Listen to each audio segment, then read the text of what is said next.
It's actually the second time in the last 3 home games in which they absolutely stifled the opposition and lost. When Tampa scored 8, they only had 14 shots on goal. That's never been done before, ever. The Islanders scored 5 on 16 shots on goal. I can't wrap my head around that, except that I think we all know the problem, right? We all know the problem. The problem for the Hurricanes are the goalies. That's the problem. Real quick, back to statistical evidence to Rod Brindamore's point. Hurricanes had a 43-16 edge in shots on goal. They had a 96-39 edge in shot attempts. What? 96-39 in attempts. The Islanders outscored the Hurricanes 2-1 in the second period. They did not have their first shot attempt. This is not on goal. This is not a shot that's blocked. This is a shot attempt. They didn't have one of those in the second period until 11 and a half minutes were played. They didn't have the puck. Hurricanes had the puck all night long. But Carolina's goaltending was abysmal last night.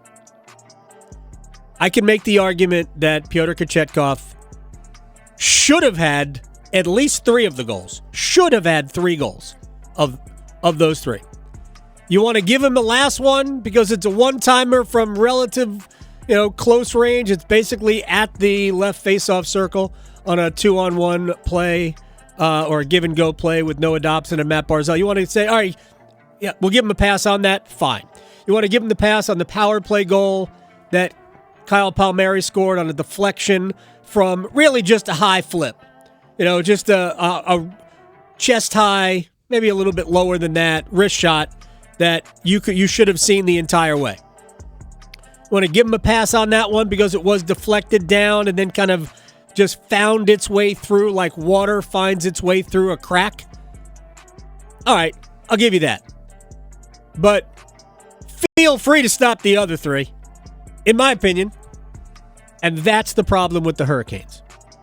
Expected goals last night was Carolina 4-2. Carolina got their 4. They did. The Islanders, according to expected goals, were supposed to get 2. They got 5. So I brought this up on the Canes Corner podcast, available wherever you get your podcast. We do it live on YouTube, on the Canes Corner podcast page on YouTube. Feel free to like and subscribe and rate and do all of that kind of stuff. Goals saved above average is a statistical measure of how good your goaltending is in relation to the rest of the league. Last year, Carolina was basically league average. It was a slightly above league average, but basically that's what they were. The year before, they were significantly above league average, and Frederik Andersen and Antti Raanta won the Jennings Trophy as the best goalie tandem in the league.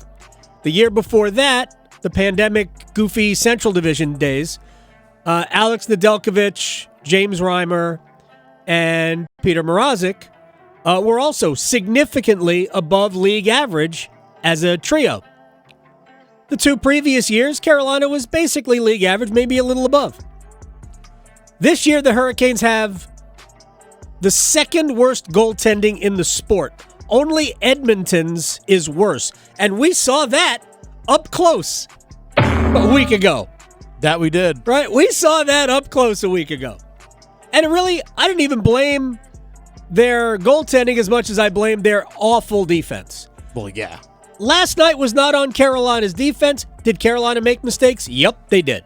Seth Jarvis owned 2 of the mistakes last night in the postgame. He gave the puck away on the power play. You heard Rod Brindamore reference that. And he also turned the puck over that ended up being the game-winning goal in overtime. But turnovers happen. Mistakes happen.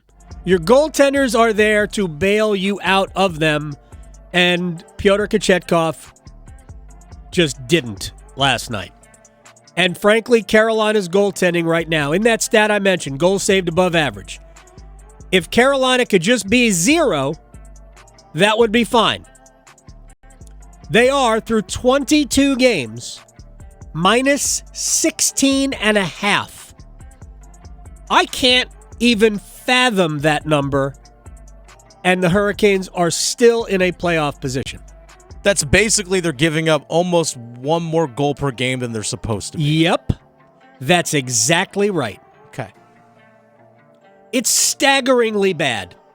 So, final thought on this. We'll talk about this more with Luke DeCock in a little bit.